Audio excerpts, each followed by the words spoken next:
本日はウェビナーへいらっしゃいましてありがとうございます。本日のウェビナーは日本の PV 最新情報、世界第3位の太陽光発電市場の今を知るというタイトルでお送りしていきます。本日のアジェンダをご紹介いたします。まず私、ソーラープラザの南野よりイントロダクションを5分程度行いまして、次に、資源総合システム株式会社の貝塚泉様に、日本の太陽光発電市場の動向についてプレゼンテーションを行っていただきます。で、貝塚様の後に、オリックスリニューアブルエナジーマネジメント株式会社の頼田和久様に日本におけるアセットマネジメント O&M のトレンドについて、お話をしていただきます。で、それぞれ15分程度、お話をしていただいた後に、Q&A タイムを設けておりますので、こちらで、質問に回答していきたいと思います。Q&A が終了しましたら、ウェビナーも終了となります。では、まず、私、南野より、イントロダクションを行わせていただきたいと思います。まずソーラープラザについてご説明させていただきます。ソーラープラザはですね、持続可能なエネルギーの移行を促し、世界にプラスの影響を与えるという、目標のもとですね、2004年にオランダのロッテルダムで設立されました。で、今までに150以上のイベントを41カ国以上で開催しておりまして、世界中3万人以上の PV プレイヤーとのネットワークを、築いております。で、ソーラープラザにはですね、ソーラープラザコンサルタンシーという、子会社もありまして、こちらの方はですね、新しい市場への進出やですね、すでに既存の進出に、既存の市場に、進出していきたいという、PV プレイヤーの方を、コンサルタント、として、サポートしていく、業務になっております。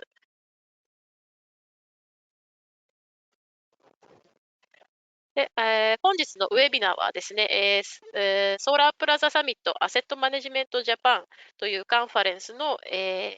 準備として、開催しております。こちらの、ソーラープラザサミットアセットマネジメントジャパンのイベントは2022年10月27日木曜日に開催されます。で、会場は、お茶の水ソラシティカンファレンスセンターで、行います。カンファレンスはですね、日本国内外から市場の関係者を集めまして、主に O&M やアセットマネジメントのテーマをですね、議論する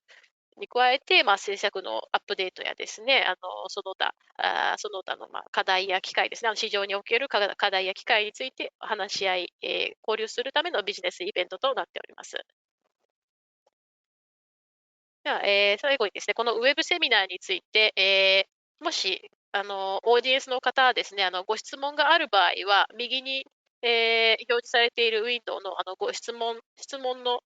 欄をですね、クリックしていただいて、こちらから投稿をいただくようお願いいたします。で、講演中にも、どんどん、ご質問いただいて構いません。Q&A の時間にですね、まとめて、お答えいたします。でもし特定の方にですね、ご質問がある場合は、〇〇さんへご質問ですというふうに、文の最初に入れていただけると、助かります。投稿されたコメントは主催者側のみ閲覧可能ですので、あのご心配なさらないようお願いいたします。で、あとは、本日のプレゼンスライドや音声データについては、後日ウェブサイトにて公開いたしますので、見逃した方なのでですね、もうウェブサイトからですね、ダウンロード、あとは動画の閲覧が可能になります。で、ご登録いただいている方にはメールでお知らせいたします。それではですね、本日、最初のプレゼンテーション、貝塚泉様にですね、資源総合システム株式会社の、貝塚泉様に、プレゼンテーションを行っていただこうと思います。貝塚様、音声とカメラをオンにしていただけますでしょうか。はい、音声聞こえますでしょうか。はい、聞こえます。はい、貝塚です。それではこれからですね、南野様に今ご紹介いただいたんですけれども、弊社で、マーケットインテリジェンスとか動向の調査等をしてまして、その、あの、中からですね、最近の太陽光発電市場の新しいトレンドをご紹介したいと思っております。で、私の方でスライドを共有させていただきます。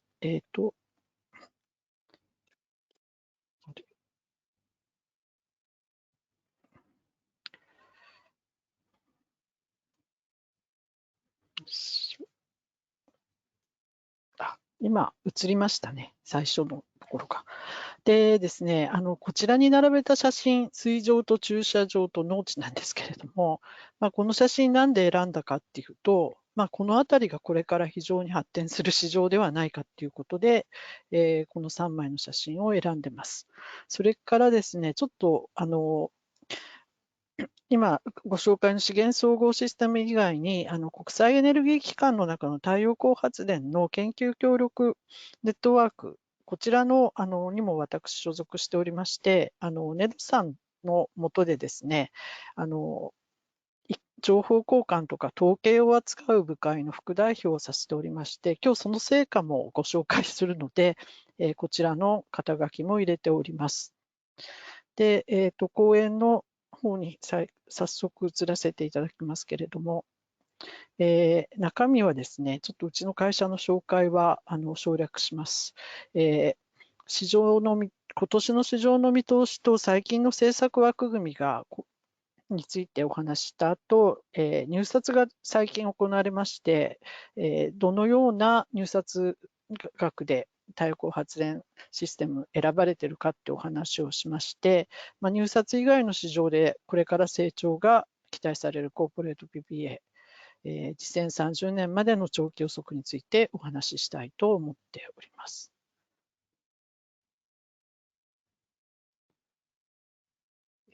ですね。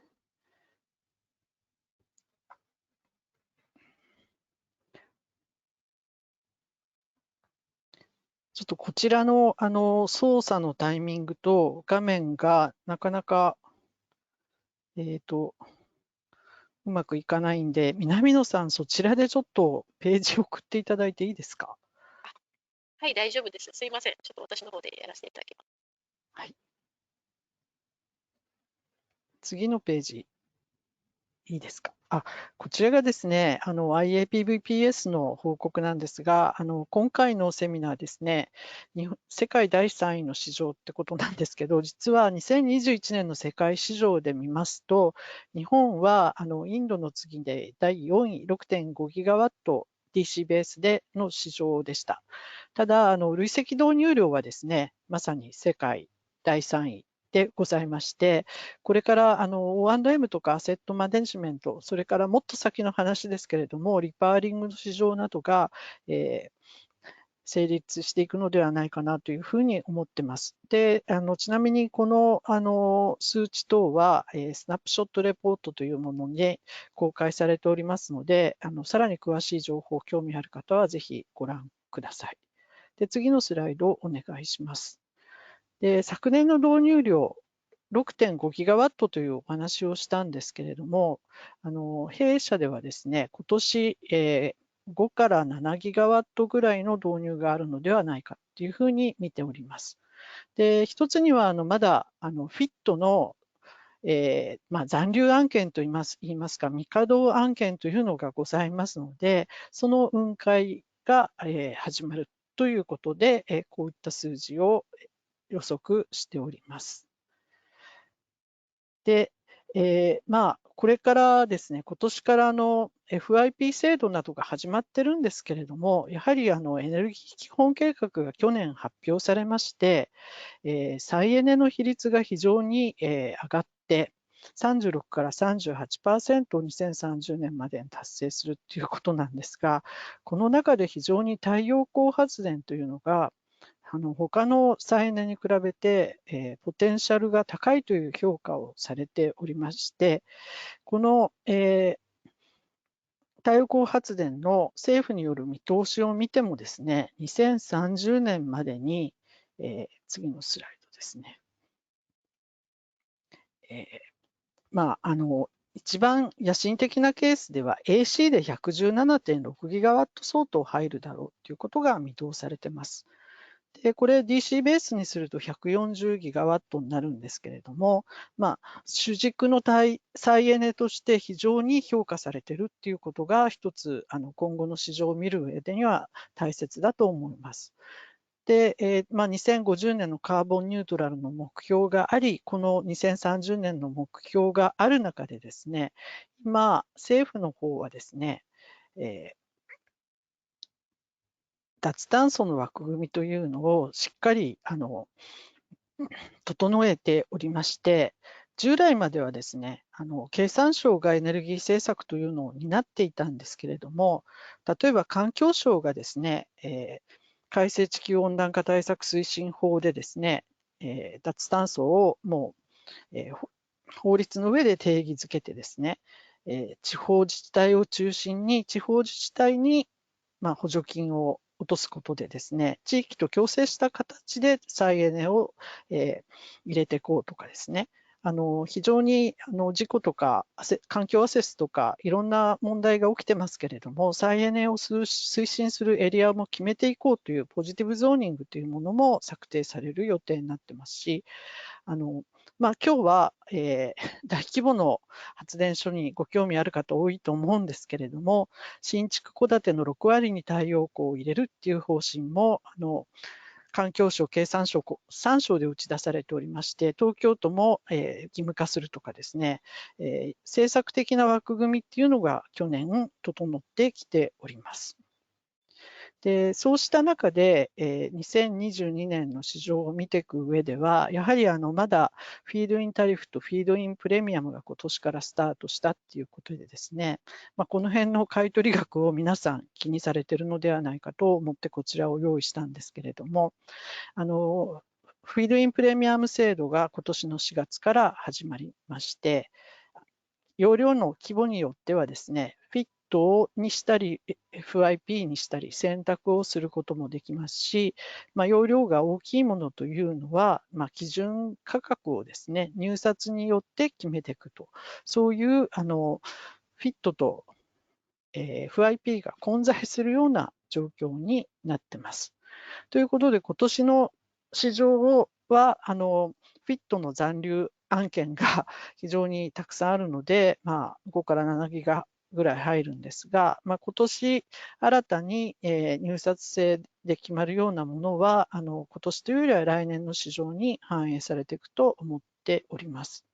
それからあとは地域との共生という中の一環にもなるんですけれども、リサイクルに関しては積立額を払わなければならなくなったというところが大きな変化です。で、最近の入札についてご紹介したいと思います。で、こちら、1枚戻っていますね。フィットの入札結果です。で、募集要領に対してですね、あまり戻ってしまいました。すいません。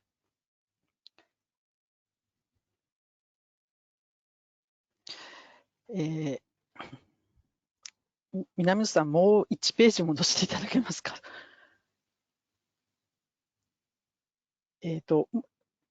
もう一つ前、その前です。そこです。募集要領50メガに対してですね、この次お願いします。すいません。入札参加した容量っていうのは非常に少なかったんですけれども、この前のページお願いします。すいません。こちらの画面から送ると、ちょっとレスポンスが良くないので申し訳ございません。フィット入札の方はですね、落札結果が、募集要領を下回ったという結果です。南さん、次のページお願いします。で、最低落札価格がですね、9.8 円で、最高落札額はですね、上限ぴったりの10円っていうところも多かったんですけれども、モジュールがちょっと値上がりしてるっていうこともあるんですけれども、落札価格は結構高いレベルに、張り付いたという感じです。で、その次のページお願いします。で、フィット制度とフィードインプレミアム制度が混在している中でですね、FIP の入札が実施されました。で、募集容量は175メガだったんですが、128.9メガが入札で落札されています。で、こちらですね、下の方のグラフ見ていただくとわかるんですけれども、非常に大きなプロジェクトですね。70メガワット以上のプロジェクトが参加してますし、10メガ、20メガ台っていうのも参加してますので、件数としては少なかったんですけれども、結構大きな案件というのが落札されたという結果です。で、最低落札価格が 9.85 円というレベルになっております。で、フィードインプレミアム制度に関しましては、売電の方法がですね、相対でできたり、電力市場で売ることもできますし、蓄電設備を入れてですね、売るタイミングを測るとか、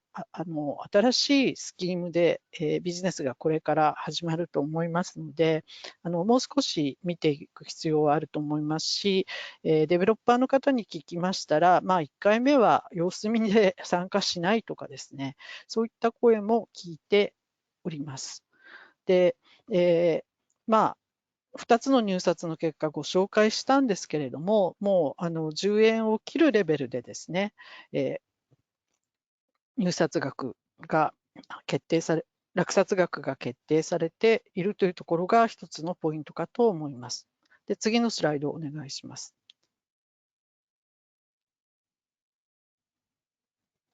で、弊社の方ではですね、FIP と FIT の入札というのも、これから参加していく企業さんいるとは思うんですけれども、今、いろんなデベロッパーの方に聞いていますと、入札のレベルの落札額をご覧いただくと、10円切ってるレベルです。で、それに対してですね、通常の電気料金、特に、業務用というのが、2022年度の時点で15.72円で、これからもっとですね、ウクライナの侵攻の影響があって高くなると言われております。で、そういった環境の中でですね、再エネを調達したい企業だけではなく、変動する電力料金をですね、固定したいっていう企業からので再エネ電力の需要というのが今後拡大するというふうに、見ております。で、コーポレート PPA 市場というのがですね、FIT、FIP に加えて、立ち上がっていくというふうに見ております。で、昨年度はですね、コーポレート PPA に対する補助金などを環境省が実施していて、来年度も多分実施すると思うんですけれども、まだ量としては数百メガワットのレベルなんですが、太陽光発電の電力の発電コストとですね、通常の小売電力の価格のギャップが非常に開いてきますので、コーポレート PPA の市場というのはこれから成長市場になるというふうに見ております。次のスライドをお願いします。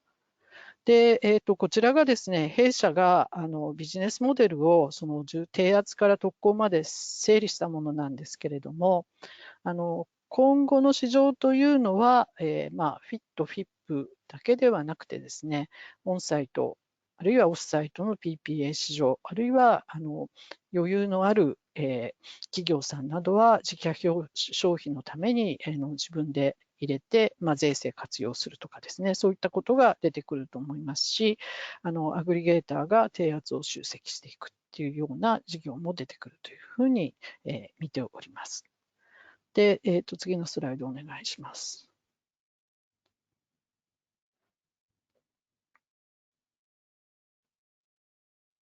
で、PPA に関しましては、オンサイトとオフサイトでですね、託送料金がいるとか、再エネ賦課金が必要だとかですね、バランシングコストが必要だとか、いろいろ違いがあるんですけれども、現状ではオンサイト PPA の方が、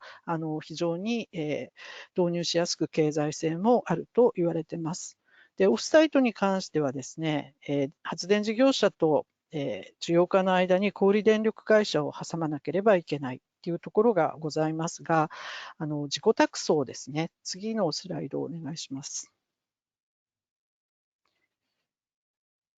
これは通常のオフサイト PPA の契約形態で今お話ししたような小売電力事業者を間に挟んでやらないといけないというところなんですけれども、次のページお願いします。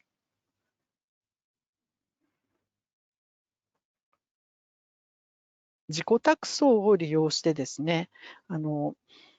関係の深い需要家同士が、オフサイトで、オフサイトで発電所を作ってですね、そこから電力を託送すると、託送料金、インバランス料金は必要なんですけれども、自己託送の契約でやると、そういった自己託送を支援するような企業も、出てきましたので、新しいビジネスモデルっていうのがこれからどんどん広がっていくというふうに考えております。で、次のスライドをお願いします。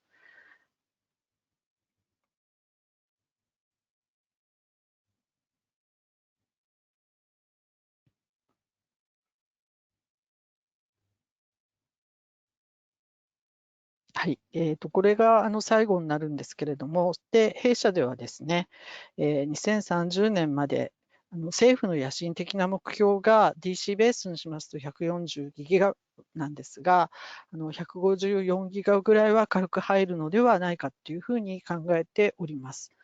で、濃いブルー、濃い赤がですね、新しいビジネスモデルで、入っていく非フィット、非 FIP のモデルで入っていくというところを見ております。で、設置場所がないとかですね、そういうお話もよく聞くんですけれども、今後は地方自治体さんが、環境省の基金を使ってですね、地方自治体としての導入を図っていくとか、国交省がインフラ設備に入れていくとかですね、規制改革のタスクフォースが使われてない農業用地を有効利用していこうという、そういった方向性を出しておりますので、メガソーラーも特にコーポレート PPA で広がっていく可能性がございますし、分散型についてもですね、広がっていくというふうに見ております。以上でですね、非常に短い時間でしたので、ざくっとした話になってしまいましたけれども、私の方からのプレゼンは終わらせていただきます。次のページに、関連する資料のご紹介等をしておりますので、ぜひ弊社ウェブサイト、来ていただければ幸いでございます。はい、貝塚様、ありがとうございました。はい、ではですね、最後のありがとうごページ。ざいました。では、貝塚様のですね、今回の講演の、ご質問等ありましたらですね、ぜひ質問タブからですね、記入いただければと思います。では次ですね、次は、ゆりた、オリックスイニューエネジーマネジメント株式会社のゆりた和久様に、講演をお願いしたいと思います。ゆりた様、カメラをオンにしていただけますでしょうか。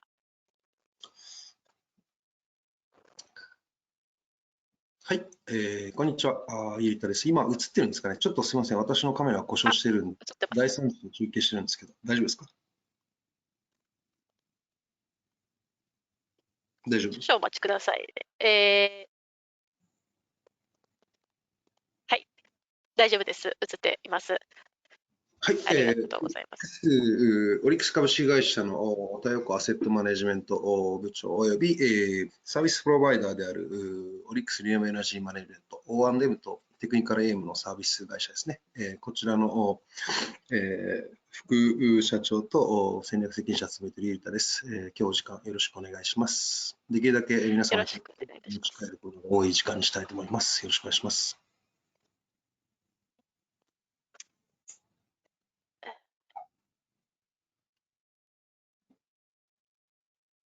よろしくお願いいたします。では、私からですね、今回、ゆりたさんにご質問をさせていただきたいと思います。まず、今回ですね、ゆりたさんには日本におけるアセットマネジメント O&M のトレンドについて、お答えいただきたいと思うんですけど、まず最初の質問なんですけれども、脱炭素やですね、RE100 などのその目標などが掲げられてきたと思うんですけども、日本では。で、今回からFIP 制度も始まって、で、これは太陽光アセットマネジメントや O&M 業界にどのような影響をもたらしていますか？まずFIP 制度とかそういうものは非常に歓迎すべき制度だと思います。当然、必要とされるときに販売すると、物っていうのは売れるものであって、需要が、足りてないときには高く売れて、供給が足りないときに、供給が過多なときには、廉価で売れると、こういう状態になって非常に望ましいなと思っています。で、脱炭の流れでいくとですね、従来の我々オリックスのような、投資対効果を見込んでですね、参加して、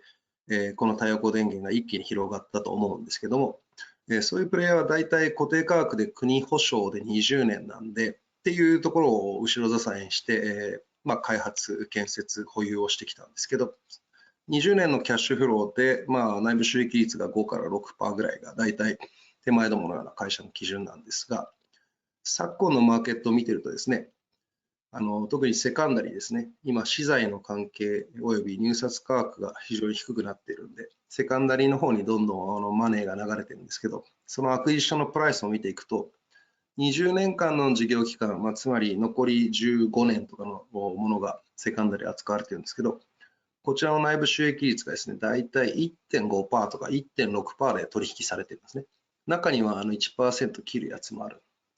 この流れを丁寧に見ていくと、どうやらフィット期間以外、プラス10年から15年の期間を見ていると。で、さらに言うとですね、電源価値、要するに再生エネルギー電源を欲しいっていうプレイヤーが入ってきてるんですね。で、彼らにとったら電源の寿命っていうのは、太陽光自体はしっかりメンテナンスすれば35年、交換も入れていいんであれば、ほぼ永久に太陽光発電所っていうのは続くんで、彼らからすると35年とか電源として見れば見れるんですね。で、彼らが35年とかで乱すんで、そうすると35年とか30年で物を見て買うことが一般的になってきて、でそこを支えにまた金融投資家も30年、35年を見越して買ってくるってことで、セカンダリが非常に高騰していると。そういう流れを受けてですね、アセットマネージャーはやはりアクイジションプライスが高いので、期中に得れる売上っていうものを、しっかり担保しないとすぐ逆転してしまうっていう状態で、かなり係数面の管理状態はレベルが上がってきたし、オペレーション面においても本当に、保有してしっかりやっている方々はかなり予算を削るっていうことも、あと意味のあることをするっていうことも増えてきたんで、今までのなんていうんですかね、過保護な FIT の売り上げに依存した事業環境じゃなくなってきてるんで、かなり厳しくなってきたので、数字的に。究極言うと、レベルが上がってきているという認識を得てますし、我々オリックスリニアムエナジーマネジメントもこの流れに対し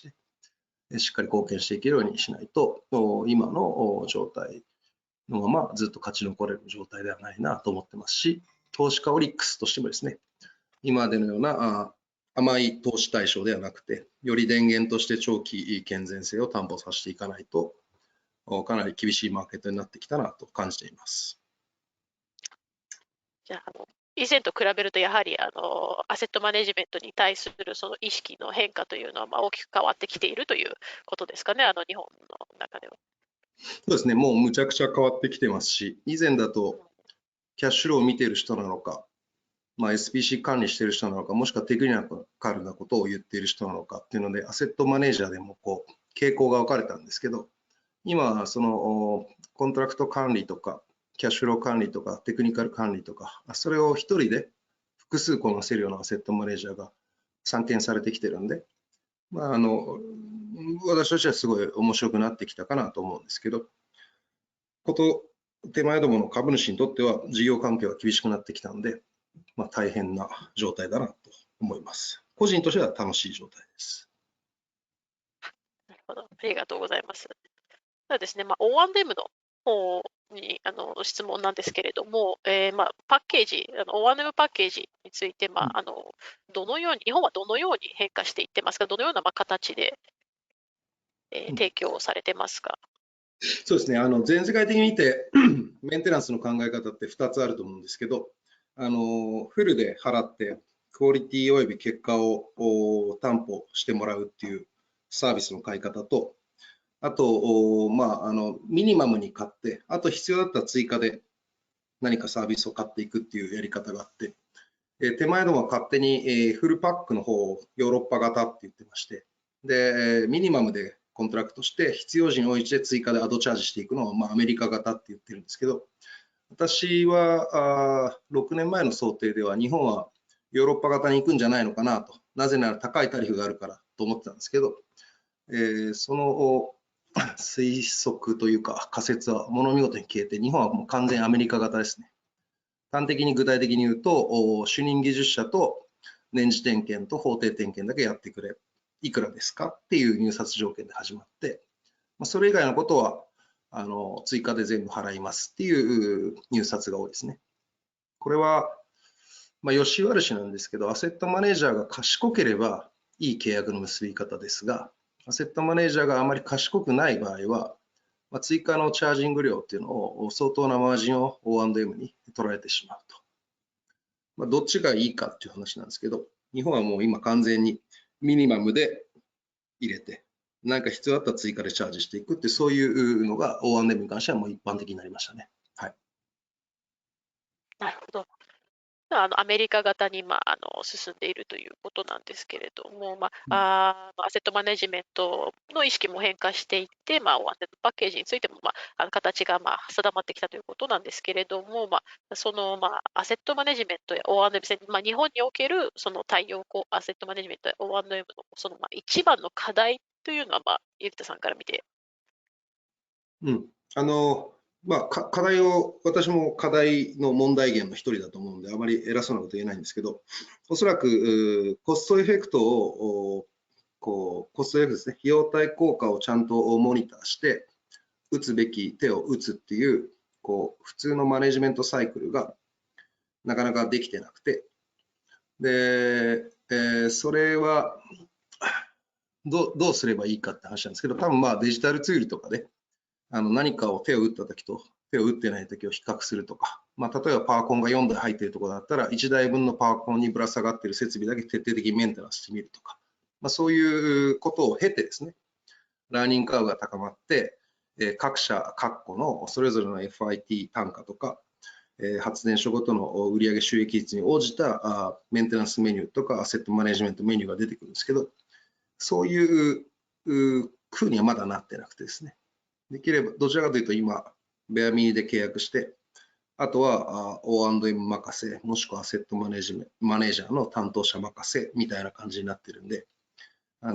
知が体系化していかないんですよね。ナレッジが体系化しないっていうのが課題。デジタルとかあれば、そこで定量化できるんで、何回かやってたら誰でもラーニング高まりますし、もしくはPDCA 回そうと思って意図的にトゥーマッチなことやったり、トゥーレスなことやると、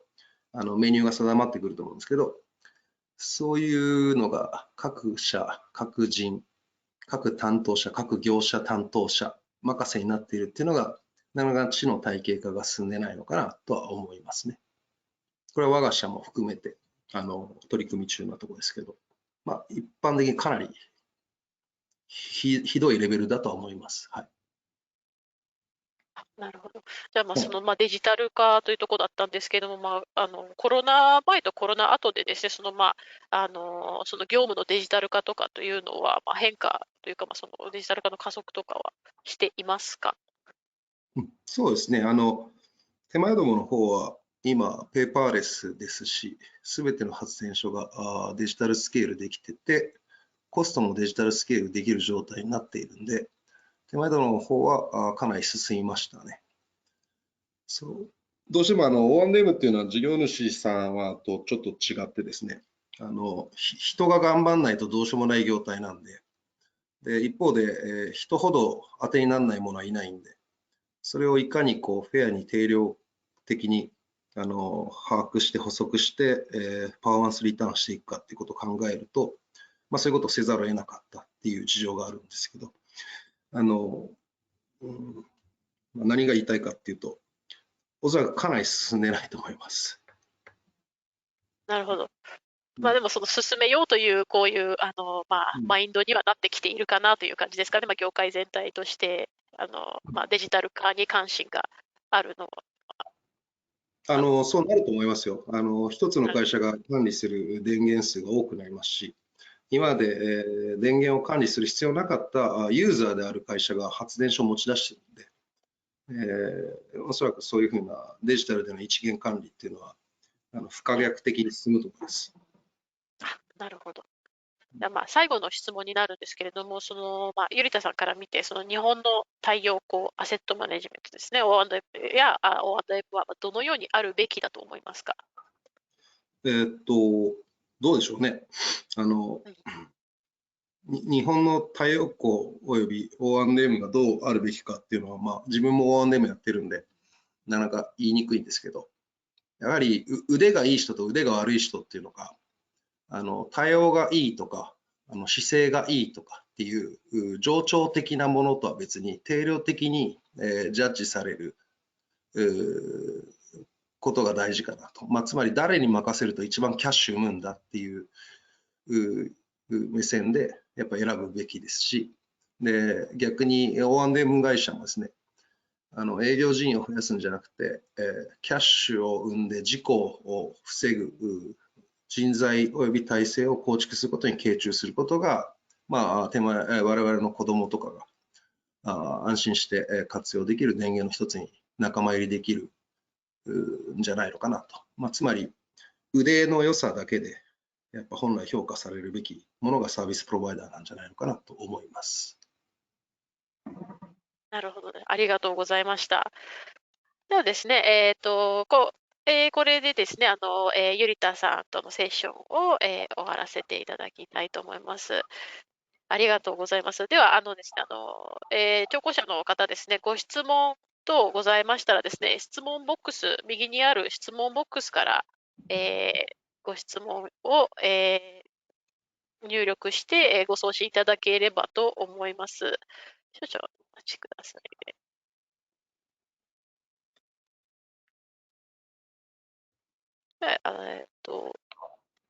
一旦ですね、貝塚さんもカメラをオンにしていただけますでしょうか。はい。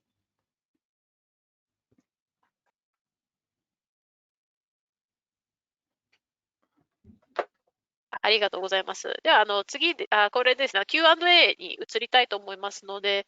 もしご質問あればですね、質問ボックスから、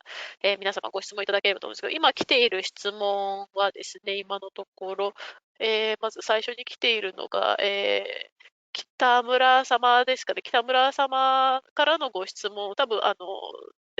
特定の方の質問ではなくてですね、ジェネラルな質問になると思うんですけれども、今の太陽光発電の導入には無理があるという、ご質問なんですけれども、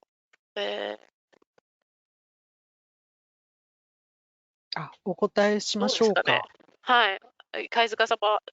ょっと市場の、ち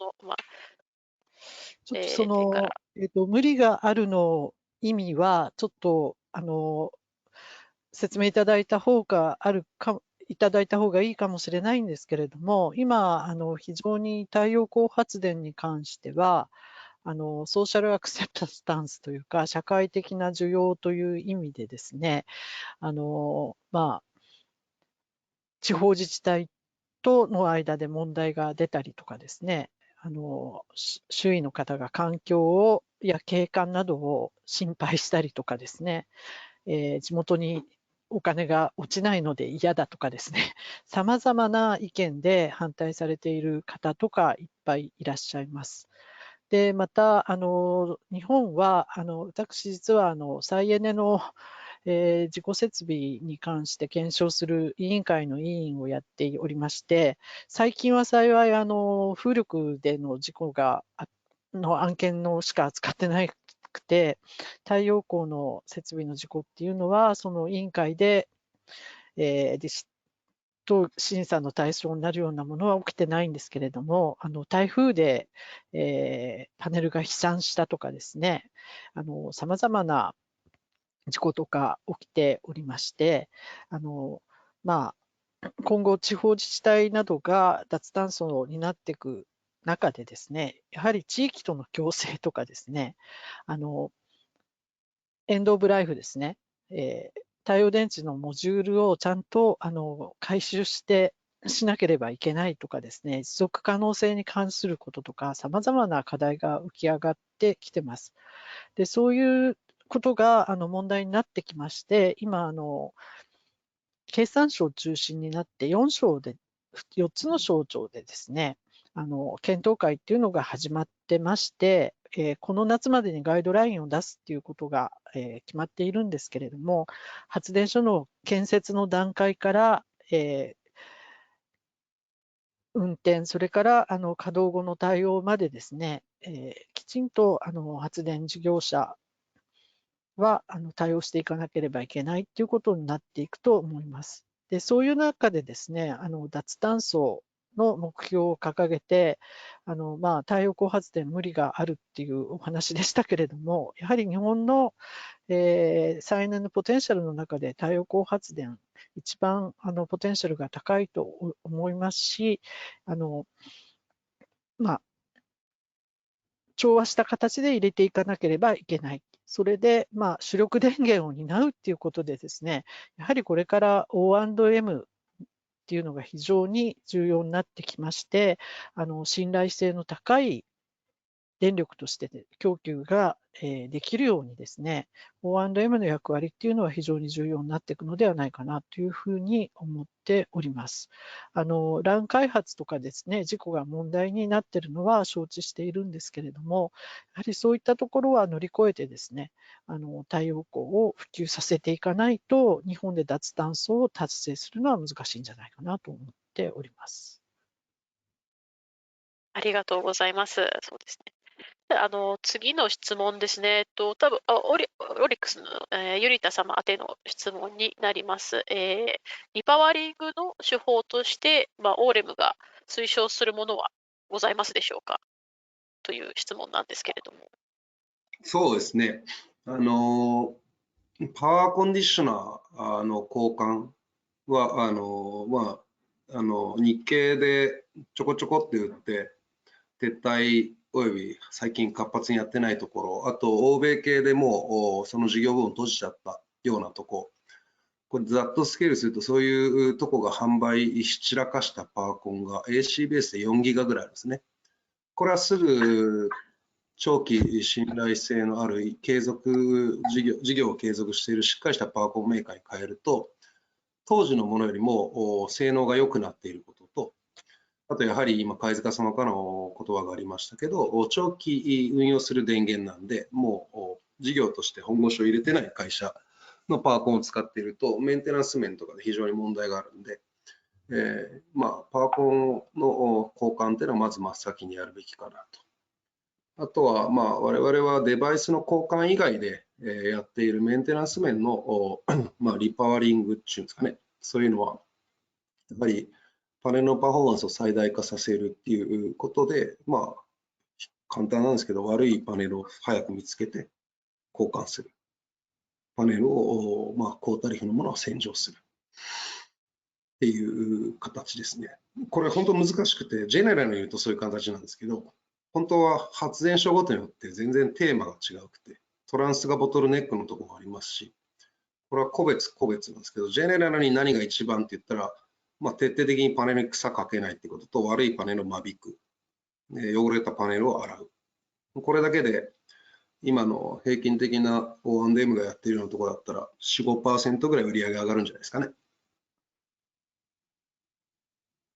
南野さん、ありが今の質問にちょっと補足させていいですか。はい、どうぞ。はい、どうぞ。ゆりたさんのおっしゃる通りなんですけれども、やっぱりリパーリング市場が先行しているヨーロッパを見てみますと、パワコンの会社さんがリパーリング部門などを設立しているケースが多いので、うんパワコンのリプレイスっていうのは一つの大きな